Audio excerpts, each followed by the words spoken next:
Hey guys, it's Kate. Welcome back to my channel. So today we have another mascara comparison video. So I have 5 drugstore mascaras that are very highly rated that you guys recommended to me. And one actually my mom recommended. She absolutely loves it, so I decided to throw it in the mix today. I know the majority of you guys are my subscribers and I know I have the same spiel every time. But if you guys are new here, I just want to give you a rundown of what I do in this video. Basically, for 3 days, I wear all 5 mascaras. I show you guys the application and I tell you what I think about it. Then I wear each mascara for 8 hours and then each day there's like a winner. And by the end, there's one mascara that beats all the other mascaras. I release new mascara comparison videos about every week and a half, so subscribe if you guys want to see more videos like that. But thank you guys all so much for watching, and I'm just going to jump into day 1 of testing 2 mascaras. Hey guys, welcome to day 1 of testing 2 highly rated mascaras. So both of these were requested by you guys, of course, and I'll put the comments on the screen as I go over each mascara of who recommended each one. But we're going to start by talking about the Covergirl Exhibitionist mascara. So I have tried the uncensored one in a previous video to this, but a couple people asked me to try the normal one, which I also did want to try on my own, so I was excited that everyone recommended this one to me. So I got mine in the shade Very Black, which I'm pretty sure is the darkest color. I'm going to read off some of the details on my phone. So this mascara retails for about $9 on Amazon. It comes with 0.3 ounces, which is honestly a little bit more than most drugstore mascaras. It has a lot of big claims, so it's supposed to provide show-stopping volume. Also, no flaking, no smudging. I don't see anything about no clumping, but so basically it's saying that it's supposed to last throughout the day, so we will see that today. So that's about all it says for the Covergirl Exhibitionist mascara. I know this is very, very popular, but I decided to pair it up against the Maybelline Full and Soft mascara. Before someone recommended this to me, I honestly had never heard of it. I'm not quite sure if it's like an older mascara, but it has very, very high ratings, and I absolutely love Maybelline mascaras in general. I got this one in the shade Very Black, just like the Covergirl one. This one comes a little bit less product, 0.28 ounces. Then on Amazon it retails for a little bit cheaper. It's like $7.30. It says this full and soft washable mascara has advanced thickening formula which is supposed to nourish your lashes with vitamin E and create softer and fuller lashes. It's also supposed to remove easily. So unlike the Covergirl one, this one does claim that it's clump free, but I don't see anything about it lasting all day. Like, it doesn't claim no flaking or smudging. So that's it for both the mascaras. I'm going to zoom in and we're going to take a look at both the wands and then apply them to my eyes. So we are going to start by taking a look at the Covergirl Exhibitionist mascara's wand. Okay, this wand does look like the L'Oreal Voluminous Lash Paradise. I feel like I always say it looks like it, but it kind of does, but it's a lot longer. So I want to start by applying this on my lower lashes. I'm already feel like I'm having difficulty because this wand is huge. If I remember correctly, the Covergirl Exhibitionist Uncensored mascara's wand was a lot different. I don't know, I felt like that was such an easy application and it gave my lashes just like a very natural look. The only thing that I'm noticing right away is that it's not very black. I kind of expected it to be blacker than this, but we are going to start on the upper lashes. This is the one that said that like with one coat it'll achieve like lots of volume and stuff, but okay, it definitely seems like a little bit wetter on the upper lashes, but I don't mind it. I don't know, I'm not really seeing the volume form. So far it seems just more like, I don't know, like it's naturally coating each lash, but like not really making them much thicker, if you can see that. It just feels like a very soft wand. And even though it does say you just have to go in with one coat to like, you know, get the desired outcome, I kind of do feel like you need to build up this mascara a lot to actually get that volume. Okay, so there's one coat of this mascara. Honestly, I expected it to be like tons of volume, like very intense, but we're gonna go on with the second one and I'm hoping this just adds more volume and I don't know, a little bit of oomph, because so far it just kind of seems so natural. And you guys know me, I like tons of volume on mascaras. Like, I want it to look super thick and intense. Okay, so there's 2 coats. I think that if I go in it too much more, it's going to be clumpy. And let's be honest, I applied closer to 3 coats of this mascara, and it actually finally lengthened them. Like, it's almost touching my eyebrow, so it finally added that length. I'm really happy about that. I honestly really, really like the way it looks, and I just felt like I had to put on so many coats to achieve this. Now we're going to be moving on to the Maybelline Full and Soft mascara, which I have never even looked at the wand. I'm so curious about this one. Okay, I'll admit, whenever I see these types of wands, I kind of just have a bad vibe. Like, I feel like whenever the wands look like this, the mascara never really performs the way I want it to. Okay, we're going to start in the lower lashes. This wand is immediately, you know, a lot smaller than the Covergirl one, so it's definitely easier to apply. Okay, and it does go on right away. Okay, even though this wand is smaller, I've already had the mascara like transfer right there, if you can see that, because the formula seems kind of wet. Oh, I'm so curious about the upper lashes. Okay, yeah, the mascara seems really wet because I can automatically feel it. These types of brushes just remind me of spoolies. Honestly, the first coat of this one compared to the first coat of the CoverGirl one look kind of similar. Like, it just kind of looks like a very natural lash tint, but this one definitely looks more natural. I don't even know if a second coat will even do anything. Like, I'm just trying to go in as much as I can, but not much is happening. But I can't be mad at it because it doesn't claim to be super dramatic or anything. I don't know, maybe volume at the base, but like, it's so natural. And nothing's wrong with natural, it's just not my cup of tea personally. Okay, so there's 2 coats of the Full and Soft mascara. I'm kind of glad I paired these mascaras together because both of them took a lot of coats to kind of achieve the look I sort of wanted. But of course, we're going to be doing an 8-hour wear test, so currently it is about 2 p.m. So the next time I'll touch back in with you guys will be at 10. Hey guys, I'm back for the wear test. It is about 10 p.m. and we're going to zoom in and take a look at both the mascaras. Let's take a look at the CoverGirl mascara. Now, I applied so many coats of this, which also made me think that it was going to smudge a little bit. Now, you know, there might be a tiny bit of smudging up my brow bone, but honestly, for the amount of coats that I applied and how long that I've worn it, it's like barely any smudging. Plus, I don't see any smudging on my lower lash line. Now, flaking wise, I don't see any like big flakes. Like, there's maybe like a little tiny one right there. Now we take a look at the Maybelline Full and Soft. This was more of a natural, lighter, thinner mascara, so I didn't really expect it to flake very much because of that, or really smudge in general. Right there, I already got mascara, so those aren't flakes if you can see that, but there is one flake right there. And then maybe like a flake up there on the eyebrow, but once again, this mascara didn't smudge, I'd say, at all. I can't really see any smudging. I'd also say that the CoverGirl mascara really held its curl in just the way it looked earlier today, but just because I'm not a natural mascara person and I like lots of volume, for me today, I'm going to say the CoverGirl Exhibitionist Mascara won. I mean, I feel like that's no surprise. You guys know how I like just very dramatic volume on my lashes, and the Maybelline Full and Soft seems definitely more like a natural mascara, but that's going to be it for day 1. Next time you see me, we'll be comparing 2 more mascaras. Hey guys, welcome to day 2 of testing 2 more mascaras. So first of all, we have the Revlon Ultimate All-in-One Mascara. This was recommended by one of you guys, so here I have it on Amazon. It retails for about $8. It comes with 0.28 fluid ounces, which is about normal. It's supposed to be like a 5-in-1 mascara. It's supposed to have volume, length, definition, lift, and intense color. It says that its like brush is supposed to reach every single lash, because I know it has like a spiky brush and it's kind of small. And before I forget, I actually got this mascara in the shade Blackest Black. It comes in a few different ones, but I decided to compare this mascara against the Maybelline Define-A-Lash. Now, none of you guys actually recommended this, but this is the mascara that my mom uses every day and she absolutely loves it, so I kind of wanted to try it out. I don't think that I've ever tried this one.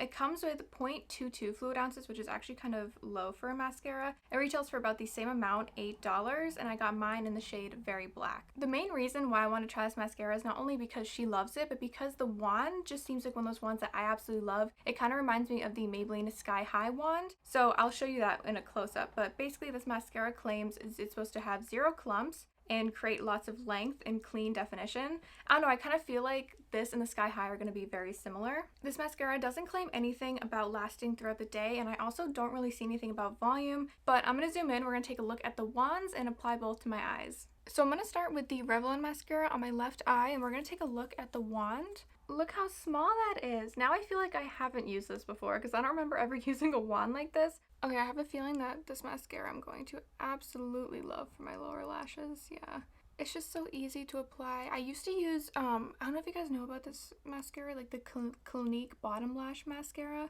It has like a tiny little wand. I used to use that just on my bottom lashes and I really, really liked it. Okay, honestly, this grabs right onto your lashes and it doesn't feel like too wet. It's not like annoying. I really like that. Wow. Wait, I'm kind of shocked. I did not think I was gonna like it this much, and it seems like pretty black, but I don't know about the upper ones. I feel like they could have used the same type of brush but just made it a little bit longer, and I feel like that would have made more sense than just keeping it so small. But the spikiness really does grab every lash, and like it doesn't really seem clumpy at all. So far, honestly, it's applying really nicely. Like, I'm not having any trouble, and I really like the spikes. You can like feel them at your base. You know when you're applying mascara and you can feel the separation? I can definitely feel that. So there's one coat of this mascara, and honestly, I feel like I can see a few like clumps happening. It's not as lengthening as some mascaras so far, but it does add like a decent amount of volume. It's not like insane or anything. And the formula is not dry, but it's not like super duper liquidy. It's kind of in the middle. Go right in with a second coat. I actually kind of like the wand. I feel like it's easier to control the mascara and just like control how much product you're putting on and if it's getting clumpy or not. Like, I don't know, it's definitely getting a little bit clumpy with a second coat. So there's the final two coats of this mascara. It definitely adds the volume. I wouldn't say it adds as much length as I would like. And then it's not super separating. It gives you more of that kind of like wispier lash look. It doesn't like separate each one. Now I'm going to apply the Define-A-Lash to my right eye, but I have the Maybelline Sky High with me and we're just going to look at the wands. So the Maybelline Define-A-Lash is on the top, and okay, so they are different wands. But if you guys watch my Sky High review, this does have a flexible wand, so I kind of want to see if the Maybelline Define-A-Lash also does. Okay, it also has a flexible wand. I just kind of feel like these mascaras are similar.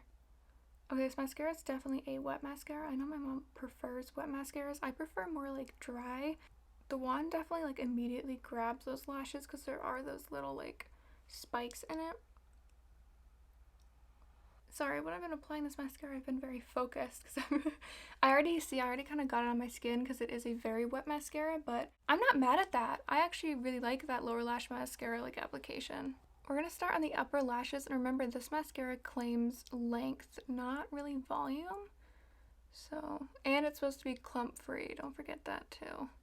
Yeah, immediately I'm seeing that it's definitely not a volumizing mascara. Like it goes right in, it does coat every lash right away. It is very wet, but it doesn't provide that like thick lash look. It's more so just lengthening. So far I am a big fan of the wand, but still I prefer the Sky High wand. I don't know, I feel like the Sky High mascara is volumizing and lengthening and separating. This one more so I'd just say is lengthening. But I'm gonna go in a second coat and see if I can get more volume.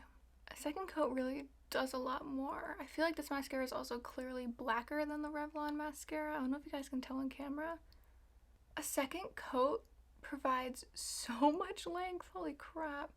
It's definitely a just lengthening mascara. I can't be mad at it for not being volumizing because it doesn't even claim that anyways. It does claim clump free, and honestly I went in with so many coats there and like I still don't see any clumps, so I would say I pretty much agree with that claim. Okay, so I'm done with two coats of the Maybelline Define-A-Lash, and I feel like you can really tell a difference between these two mascaras. So the Revlon one, there's definitely more clumps, but it also looks more like thicker and volumized. This one though, like it really wisps out. Like don't my eyes like even look longer? Like it really got those lashes on the end, and it's very, very lengthening, but also still like not so much volumizing. The volume is more so at the base of the mascara or at my lashes. But currently it is 2 p.m. so I'm going to touch back in with you guys in 8 hours and we're going to see how these mascaras last throughout the day. Hey guys, I'm back. I'm pretty sure I'm wearing the same pajama shirt as I was in yesterday's wear test, but ignore that. It's currently at 10 o'clock, so it's been 8 hours, and we're going to zoom in and look at the mascaras. The Revlon one is on my left side. I mean, it looks very, very good. Hopefully you can see on camera there's a tiny flake right there and then a tiny flake right there and maybe right there. So, but like little tiny flakes, not like chunky big ones or anything. I don't really see any smudging, maybe like microscopic, you know, like slightly right there. And I'd say the mascara looks pretty identical to when I applied it in the morning. Overall, like it held up really, really well. Now compared to the Maybelline Define-A-Lash side, so this one I'd say probably has, I don't know, maybe the equal amounts of flaking because I don't see as much flaking under here, but you know, like it didn't rub off right there. There are a few flakes on my brow bone, but I also don't really see much smudging. Maybe slightly right there if you can see that, but nothing on my brow bone that I can see. And this mascara also held up really well. I feel like it held that like lift and curl. I'm very, very shocked by these mascaras. They held up so well. So for personal preference, I definitely say the Define-A-Lash wins today. I just like the way it looks on the eyes. Tomorrow we have one final mascara, so stay tuned to see if that one's gonna beat this one or not. Hey guys, welcome to the final day of this mascara comparison. We have one more mascara. So this is the Maybelline New York Total Temptation Washable Mascara. So fun fact, I bought this off Amazon and I meant to buy it in Blackest Black, but somehow I got it in Deep Cocoa. So I hope you guys don't mind. This mascara is a brown mascara. I mean, it's the same formula, so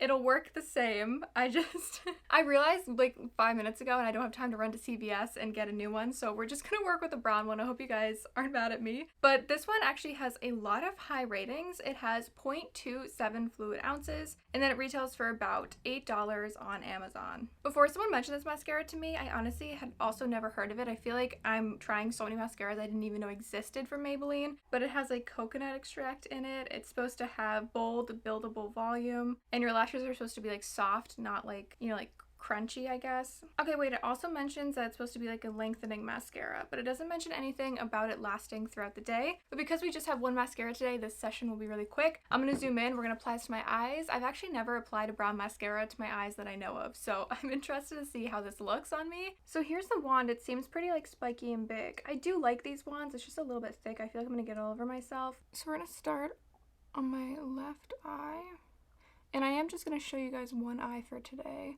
but I am going to apply it to both, of course.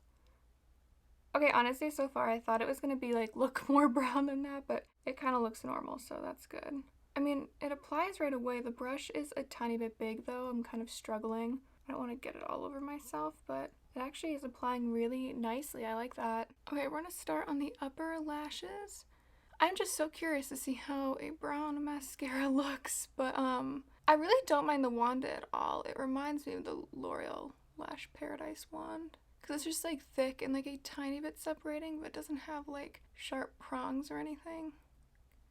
This is definitely one of those mascaras that I feel like I have to keep going in with over and over again to kind of get the look I want. I feel like I've been applying this mascara forever. This mascara just claims length and volume. It's not like in your face, but like it does provide a decent amount of volume. But I'm gonna go off camera and apply this to my right eye, and I'm gonna be back for the wear test. So there's the mascara on both eyes. I think that if it was black, it definitely look a little bit more intense. But like just lashes wise, like it's really not bad. I actually really like it. But currently it is 1:40, well 2 basically. So I'll be back at 10 and we're gonna see how this looks throughout the day. Hey guys, I'm back. It's been about 8 hours, so it's 9:45 and we're gonna zoom in and look at the mascara. So first of all, keep in mind that this mascara is brown, so I don't really know if that like affects the wear-ish. I don't know, like smudging. I don't know if black mascaras smudge more than brown ones. But honestly, like this looks probably the best out of all the mascaras we've tried, like wear test wise. I don't see any like smudging at all. I don't even see, I think there's like one flake right there, but other than that, like there's no flaking too. Like this held up really, really well throughout the day. I'm very surprised. I do feel like the mascara dropped a little bit. Like it doesn't really look the same as when I applied it earlier. But yeah, here's the final look. This one really, there's not really much to say about it. Like it looks really, really good. Nothing really went wrong. But if you guys have watched these videos before, I am going to zoom out and kind of rank each mascara, 1 being best, 5 being worst, and just kind of telling you my final opinions about them. I definitely say that out of all the mascara comparison videos that I've done, this one had the most mascaras that wore the best throughout the day. So when kind of ranking them, it definitely just comes down to personal preference. So in last place, I'm going to go ahead and say that the Maybelline Full and Soft goes there, just because this is a very natural mascara. It wore super well throughout the day, but for me, I like just, you know, a lot of volume and stuff. That's the only reason why I'm putting it in 5th. But if you like more natural mascaras that won't clump, won't flake or smudge, honestly, this is a good option. Now in 4th place, I'm gonna put this mascara.